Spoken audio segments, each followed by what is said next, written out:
നമസ്കാരം, എൻ്റെ പേര് ഫാത്തിമ നസ്രി. മുതല AUP സ്കൂളിൽ 4Dയിൽ പഠിക്കുന്നു. ഇന്ന് ഞാനിവിടെ ചെയ്യാൻ പോകുന്നത് ഗണിത ലാബിലെ രണ്ടാമത്തെ പ്രവർത്തനമാണ്. ഇത് ഒരു ഗെയിമാണ്. ഇതിന് ആവശ്യമായത് 2 ബോർഡ്സ് ആണ്.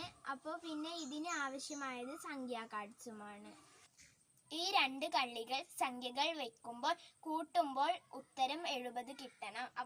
അപ്പോൾ നമുക്ക് കളി തുടങ്ങാം. ഞാനും എൻ്റെ ഉമ്മയുമാണ് ഈ ഗെയിം കളിക്കുന്നത്.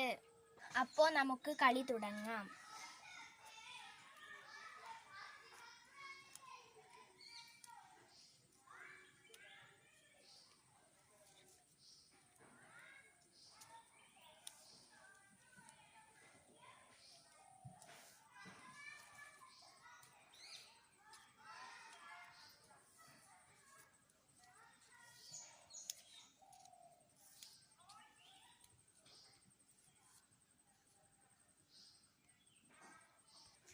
ഈ കളിയിൽ ജയിച്ചിട്ടുള്ളത് ഞാനാണ്.